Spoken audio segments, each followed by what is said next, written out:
지금이라도 벗은발로 뛰어나가 맞아들일 것처럼 오매불망 노심초사하고만 있을 것이 아니라 김정은 위원장의 서울 답방은 완전한 비핵화를 위한 절호의 기회라는 점을 여야 정치권을 포함해서 온 국민이 뜻을 함께해서 이뤄내야 할 과제가 아닌가 하는 말씀입니다.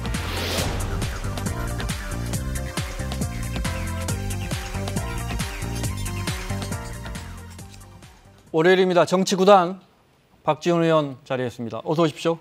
안녕하세요. 연내 답방이 어려울 것 같은데요. 분위기는요? 아직도 기다려봐야죠. 네. 어디까지나 북한의 벼랑 끝 외교는 마지막에 결정합니다. 네. 그러나 지금 현재 청와대나 정부에서 그렇게 호들갑 떠는 것은 오히려 보수파들에게 반대 구실을 주고 광화문 시끄럽게 하잖아요. 좀 정부가 진중하게 접근했으면 좋겠어요. 정부가 호들갑 떠는 게 뭐가 있습니까? 무슨 뭐 어디를 예약했느니 무슨 뭐 어디를 어쨌느니 물론 언론에서 취재하는 것도 있지만은 정부에서 그런 얘기를 안 해주면 어떻게 알겠어요? 오늘 그 부분에 대해서 제가 그 백브리핑이라 자세히는 말씀 못 드리는데 이제 청와대 입장에서는 아마 민간 시설을 이용해야 되니까 제주도나 서울에 있을 때 북한은 그렇지 않잖아요. 북한은 다 정부 시설인데 우리는 민간 시설이라 미리 그 기업의 양해를 구해야 하는 그런 문제는 있나 보더라고요. 그런 문제가 있더라도. 근데 또 기자들이 그걸 취재를 해버리니까. 아니 그러면은 솔직하게 발표를 해주고 오프를 걸면 되는 거죠. 네. 그런데 혹시 아직 결정이 안 된 게 아니고 결정됐는데 청와대가 뭐 경비나 보안 문제로 숨기고 있을 수도 있다고 봅니까? 그건 귀신밖에 모르죠. 알겠습니다.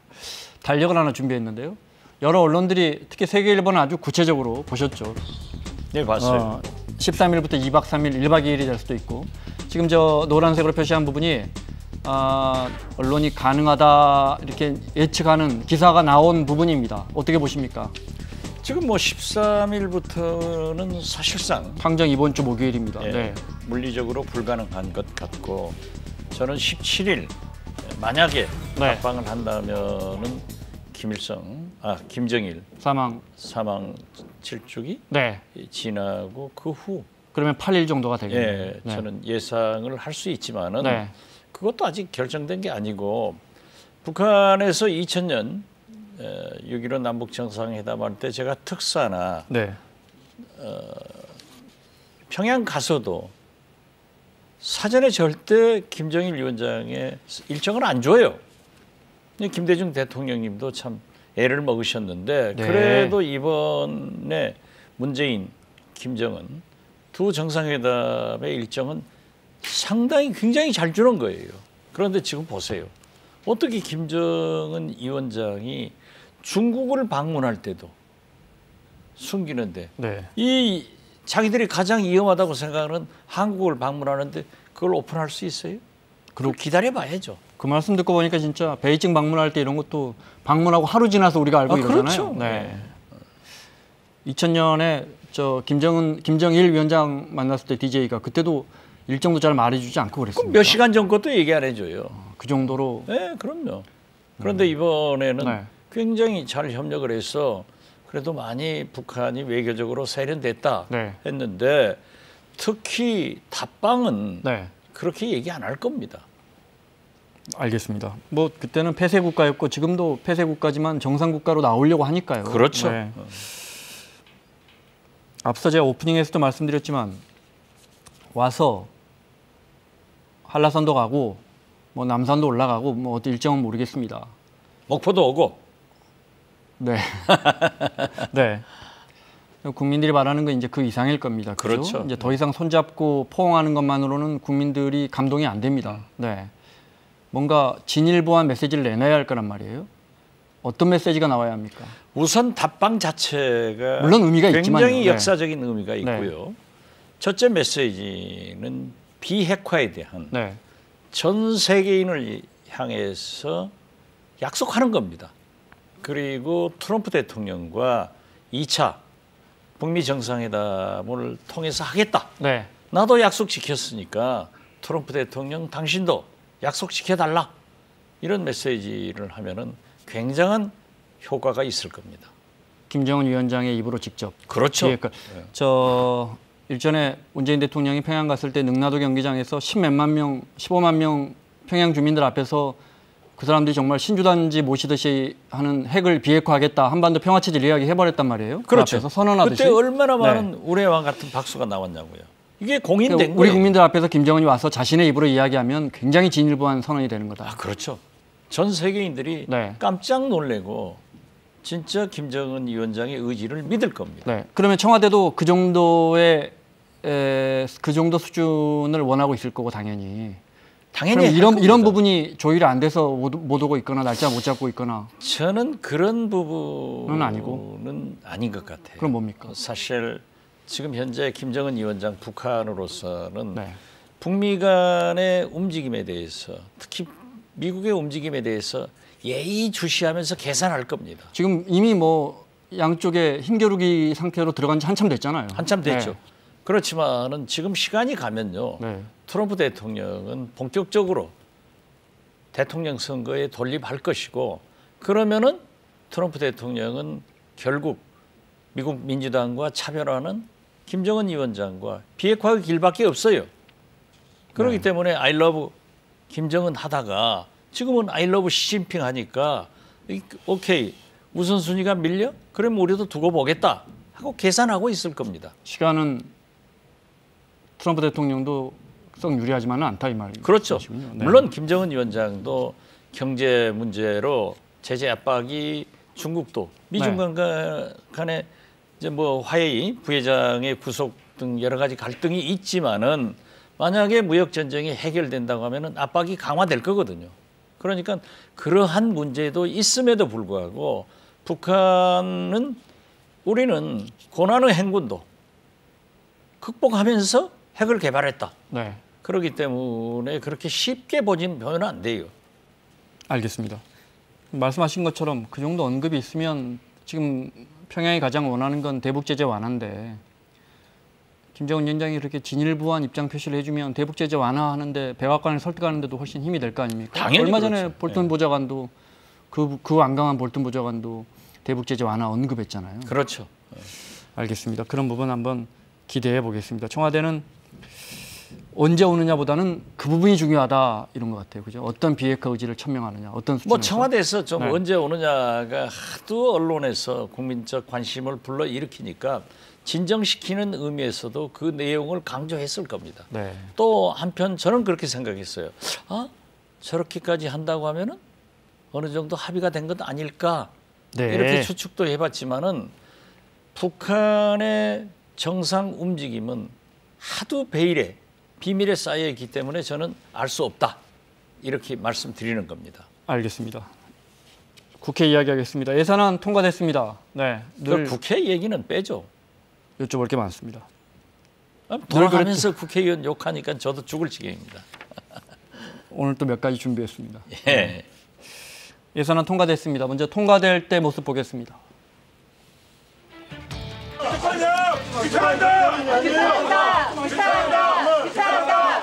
회의장에 들어가려는 정성호 기재위원장을 정의당 의원들이 맡고 있고요.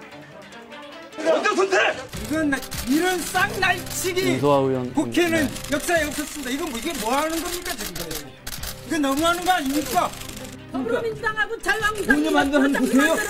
진 대표님, 원칙대로 하시라는 거예요. 원칙대로. 편법 지금 8일 새벽 법사위 회의장 앞에서 기어이 몸싸움이 일어나죠. 국회의원을 못 들어가게 말이 안 되는 거야. 문 열어주세요. 뭐 가져와 망치라고 때려. 자, 국회의원은 들어갑시다. 자, 의원들은 들어가야지. 뭐 뭐야 못해? 문 열어 이놈들아. 위원장님 문 좀 열어주세요. 저경화 의원입니다. 문 좀 열어주세요. 민주당과 한국당의 합의로 469조 내년 새해 예산안이 통과됐습니다.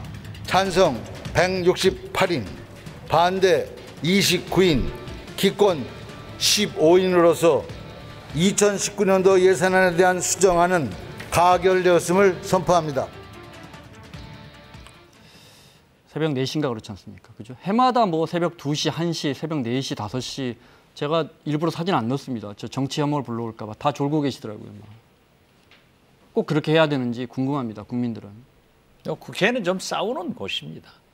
그렇게 지금 식물국회가 네. 아니 정신 바짝 차려도 470조 다 들여다보기도 힘든데 다 졸고 계시더라고요. 새벽 4시 되니까. 예결위에서 네. 또 그전에 각 상임위원회에서 이미 심의를 했기 때문에 뭐 제가 잘했다는 게 아니라 있을 수 있는데 저렇게 박 의원님이 졸고 계셨다는 건 아니고요. 네, 가결되었습니다 하는 순간에 저는 민주당 정부의 조종이 울렸다. 앞으로 아무것도 못 된다. 무슨 말씀이시죠? 예. 지금 보십시오. 민주당이 앞으로 유치원 소위 박용진 3법이나 김성환 대법관의 본회의 인준을 누구하고 또 할 겁니까? 또 적폐 세력 촛불의 대상이었던 한국당과 손잡을 거예요? 그러면은 민주평화당, 정의당, 바른미래당의 일부가 아니면은 민주당은 아무것도 할 수 없어요. 네. 이걸 빤히 알면서 정의당에서도 협치는 깨졌다 이렇게 선언하더군요. 네. 뭐 협치가 깨졌다 선언하는 것은 바람직하지 않다고 생각합니다. 정치는 다 죽자는 게 아니에요. 벼랑 끝에 가서 빠져 죽는 사람 없습니다. 다시 돌아와요. 네. 그렇기 때문에 지금 저는 자꾸 저렇게 반복되는 것보다는 다시 당대표들이나 특히 내일 한국당의 원내대표가 결정되면은 예산은 통과됐고 네. 이제 나머지에 대해서 연동형 비례대표제나 이러한 개혁입법, 김성환 대법관의 인준 이런 문제에 대해서 다시 상생할 수 있는 길을 찾아야지 저거 지난 일 가지고 계속 싸우면 뭐 할 겁니까? 네. 그건 어쩌면 여당이나 청와대가 하고 싶은 말일 수도 있겠습니다. 그렇지만은 저기 못하니까 저는 우리 정동영 대표에게도 그런 말씀을 건의했고 우리가 민주당이 문제를 만들었기 때문에 우리 민주평화당이 문제를 풀어가자. 그래서 문제를 해결하는 정동영 민주평화당이 되자. 저는 그렇게 말씀드립니다. 네, 알겠습니다. 쉽지는 않아 보입니다. 잠시 후에 여쭤보겠습니다. 이 예산안 통과할 때 늘 나오는 문제지만 지역구 예산 특히 이른바 실세 의원들, 힘 있는 의원분들을 많이 챙깁니다. 저희가 표로 준비했습니다. 이해찬 대표가 260억 정도, 주로 세종시 쪽, 윤호중 사무총장이 한 600억, 또 김성태 원내대표도 한 560억 정도 지역구 예산을 챙겨갔습니다. 저희 강서울인가 그럴 겁니다. 네. 보면 이 표도 준비됐나요? 네. 이런 질문 드려서 죄송하지만 박 의원님도 한 목포 지역 예산 1,100억 정도 챙기셨더라고. 1,190억 정도. 네. 지역구 의원이 뭐 지역구 발전을 위해서 영혼을 바쳐서 일하는 게 뭐가 나쁘다고는 할 수 없습니다. 저게 정부에서 올린 안이 얼마였습니까? 정부에서 올린 안보다도 지금 말씀대로 한 1,200억 정도를 정액을 저도 시켰습니다마는 사전에 정부 및 상임위에서 협의해가지고 한 겁니다. 힘 있는 의원들이 많이 가져가시죠? 저는 힘이 없잖아요. 그리고 국민분들이 저러한 것은 되게 이제 보면은 SOC 예산이에요. 그렇기 때문에 지금 SOC 예산은 비교적 다른 지역은 거의 완료가 됐지만은 우리 호남 지역은 근본적으로 SOC가 안 된 거예요. 강원이나 충청 지역 분들은 그렇게 생각 안 할 것 같습니다. 그렇지 않습니다. 훨씬 그쪽이 많이 돼 있죠. 예를 들면요. KTX만 하더라도 광주까지는 KTX 노선이고 광주에서 목포까지는 일반 노선이에요. 그 노선을 2025년까지 완공하겠다 해서 금년에 설계해서 공사가 들어가기 때문에 자동적으로 그런 예산들을 요구하는 것은 당연하다. 단 저는 뭐 솔직히 말씀드려서 해경 제2정비창은 경제적으로도 굉장히 필요한 거예요. 한 2,800억짜리 되는데 그 예산을 확보한 것은 저는 뭐 우리 발전을 위해서도 잘 됐다 그렇게 생각합니다. 비단 박 의원님뿐만 아니라 시청자분들 위해 설명드리자면 정부가 예산안을 이렇게 크게 올립니다. 없는 예산에 대해서 올리시는 게 아니고 정부가 이미 다 준비한 거에 거기에 더 갖다 붙입니다. 그런데 이제 상임위에서 논의하고 예결특위에서 논의하고 정부가 생각지도 않은 예산이 이렇게 해서 한 1조 원 정도가 늘어납니다.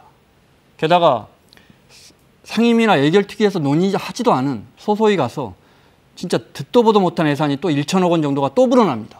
그야말로 형님 예산. 그 분도 좀 챙겨줘야지. 이게 1천억 원입니다. 올해도. 과거에 비해서는 현저히 줄었지 않습니까? 요즘 무슨 시골 동창회 예산도 이렇게 안 씁니다. 그렇지 않죠. 그런데 물론 뭐 거물들이 네. 또 당직을 맡고 있는 분들이 그렇게 가져갔다라고 하는 것은 뭐 비난의 대상은 될 수 있지만은 그 지역의 특수성을 좀 감안해 주셨으면 합니다. 알겠습니다. 네.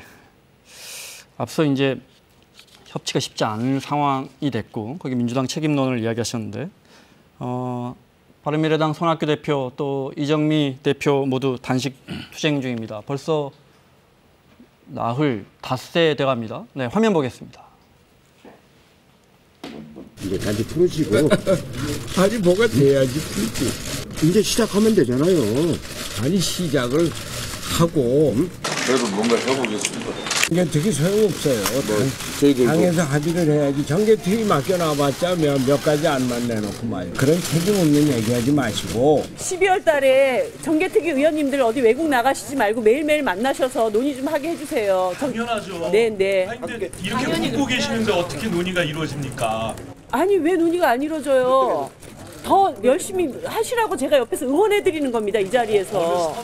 예산안 처리했으니까 선거제도 그러면 임시국회를 바로 소집해야죠.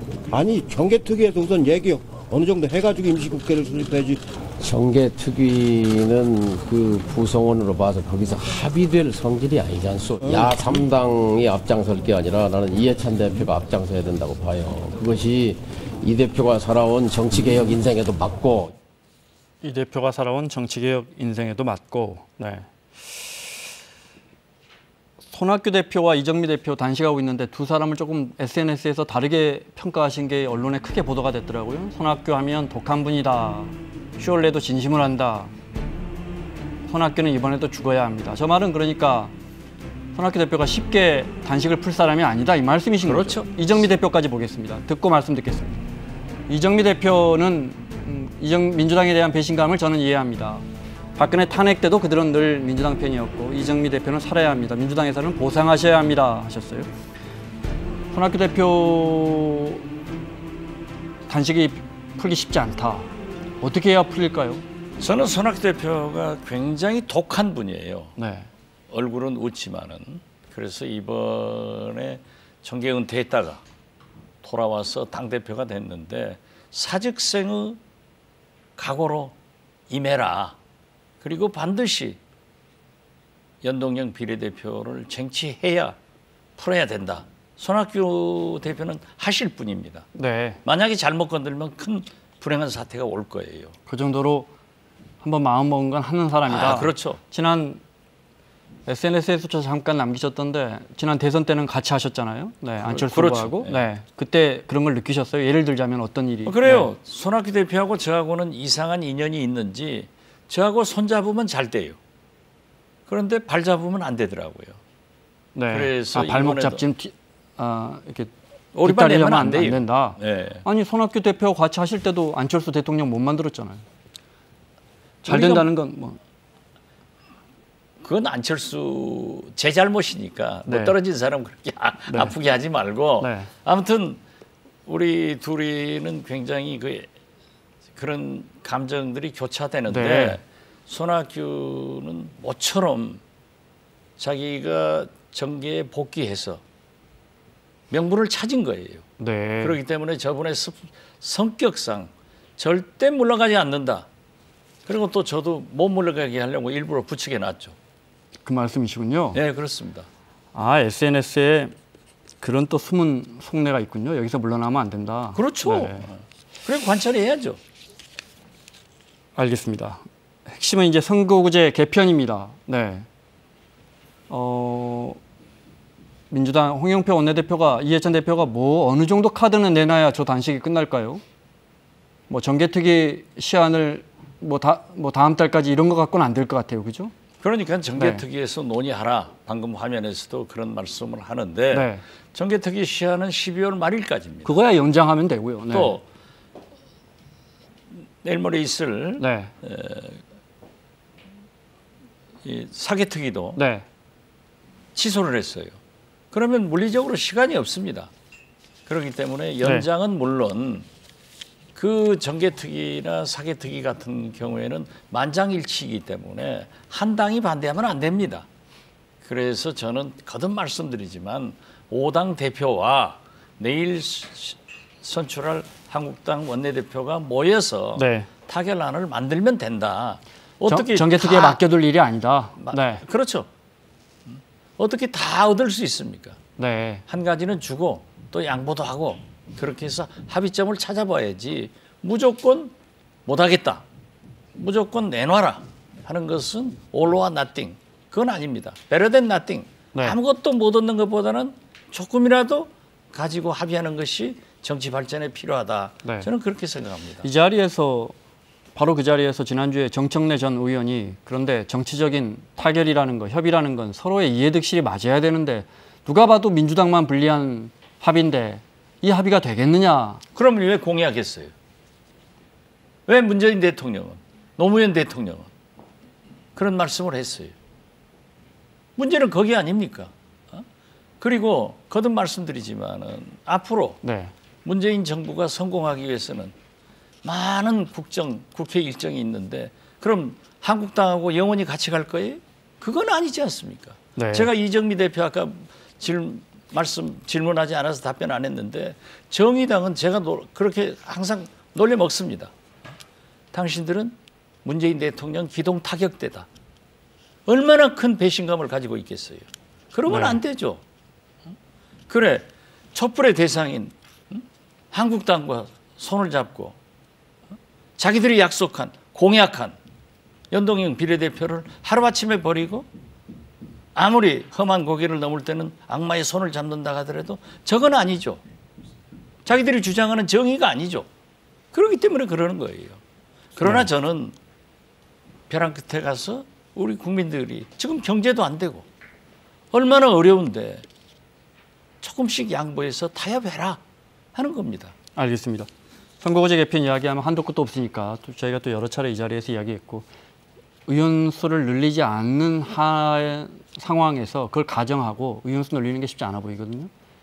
또는 의원 수를 일부라도 늘리고 어느 정도의 타협점은 현실적으로 가능하다고 보십니까? 저는 민주당만 양보하면? 봅니다. 그렇습니다. 그건 어느 점입니까?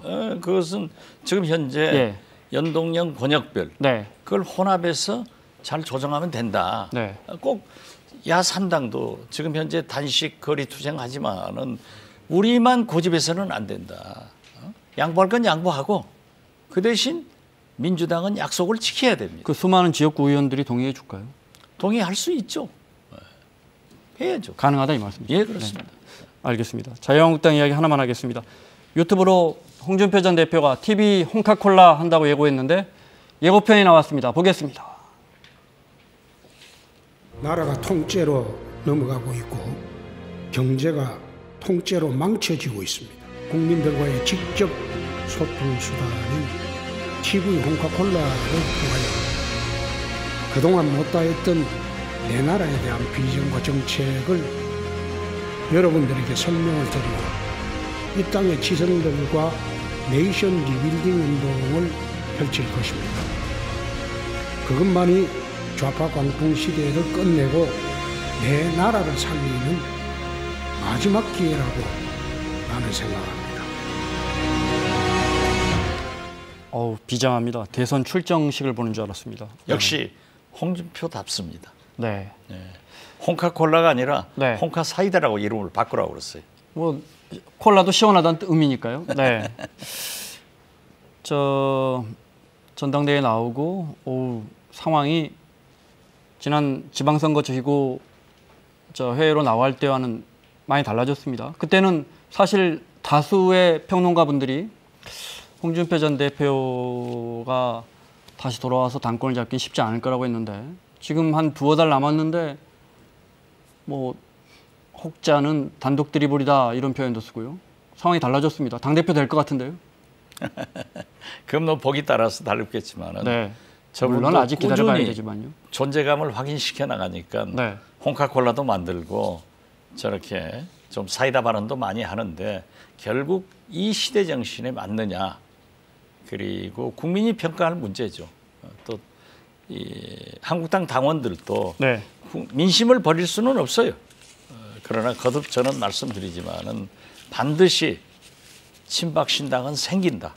그때 홍준표 대표가 대구를 지역구로 선택한 분이 어떻게 나올까? 그래서 저는 홍카콜라가 홍카 사이다가 되지 않을까? 많은 변화가 또 있을 겁니다. 네, 그 말씀은 당권이 누구한테 가느냐 정해지고 난 다음에 TK를 중심으로 한 친박 정당이 분화될 수 있다 이 말씀. 저는 그렇게 봅니다. 네. 네. 알겠습니다. 민주당은 홍준표 전 대표가 당권을 잡는 걸 진짜로 기다립니까? 그렇게 보십니까? 되게 많이 그렇죠. 지금까지 박지원 의원과 함께했습니다. 다음 주에 뵙겠습니다. 고맙습니다. 네, 감사합니다.